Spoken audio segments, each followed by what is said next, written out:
everyone, my name is Kirsty the Worsty and welcome to my channel. So if I seem extra peppy today, you can thank the energy drink I decided to have at 8 a.m. this morning. Alright everyone, so today I want to talk about the finale to the Shades of Magic series, A Conjuring of Light by V.E. Schwab. This series has brought me so much joy over the last couple months. I discovered the first one, A Darker Shade of Magic, in January of this year. I tackled A Gathering of Shadows in February, and then I got this bad boy in March, and I finished it. It put me into a slight reading slump for a little while, but I've had some time to digest, and I'm ready to talk to you guys about it, so let's get into it. So I figured I'm going to start by talking a little bit about the Shades of Magic series in general, and then dive into the spoilery section of it. So basically, the Shades of Magic series follows a magician named Kel, who's only one of two Antares left in the world, which are basically magicians that can travel between alternate versions of London. They have varying shades of magic, so there's Red London it's thriving, pulsing with magic, Grey London, which is 18th century London, which is closest to our world, so no magic, White London, which is a dead London where magic has been drained, it's caused a lot of death and devastation, and then there's Black London, which has been completely ravaged and destroyed and no longer exists. So Kel's formal duty as an Antari is to pass messages between the different versions of London. So his king will send letters to the different royalties across the Londons, and he's to keep up that interaction between the royalties. However, his kind of side gig that he's taken to is becoming a smuggler of sorts, and really just kind of taking items from the different Londons and bringing them to other Londons. So he, for example, he'll take like magical items and bring them to non-magical worlds, which obviously has a lot of repercussions. So it's really about him, it's about the things he encounters, the people he encounters on his travel. So if you were on the fence about reading this book, I'm just going to give you a couple reasons why you should hop off of that fence right now and dive right in. V.E. Schwab just has a talent for weaving in these female characters that even if they have only a couple lines or they have a small, minute, part in the story, they are just such fully fleshed out human beings. Like every single character has a purpose, has a reason, has a backstory. So that being said, there's just so much fiber of the story that's made up of women who are captains, women who are leaders, women who have their own agenda, women who have independent, really cool different purposes for their life that drive them in different ways. It's just really, really important and impactful to just show women being these dynamic forces without really talking about it. There's just, oh, this character is a badass captain who has her own ship, who have, their own crew on their own pirate ship, and she just happens to be a female. That's awesome. I love that. The second being that there's so much just diversity amongst backgrounds, as well as LGBT representation in this. And the way that it's all brought up is the same way that I was just talking about women. It's just part of the story without it being a problem. There's characters in A Shade of Magic series who are openly gay, openly bisexual, and it's not a problem. And isn't that wonderful and refreshing to have characters that can just be themselves, to have this freedom, and there's no conflict about it, that's just who they are?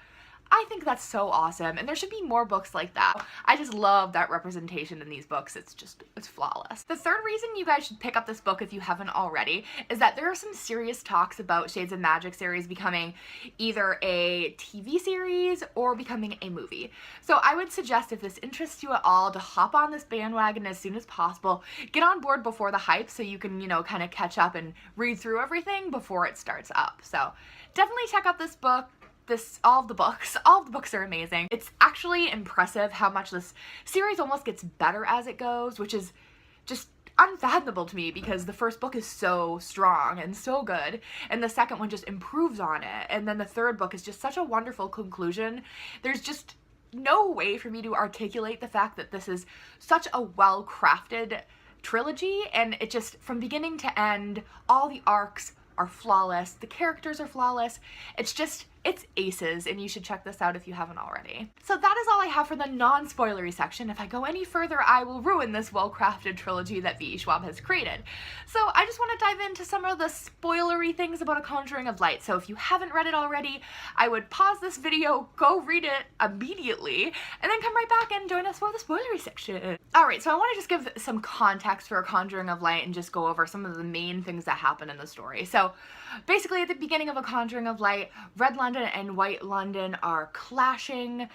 Osaron has taken Holland's body as its host. They travel back to Red London right as the Essentosh, which is the magician's tournament that was going on in a gathering of shadows. So they, Osaron and Holland come back to Red London right as that is in their closing ceremony. The castle's having this huge ball, everyone is dressed to the nines, everyone is there, it's just this magical thing that's going on.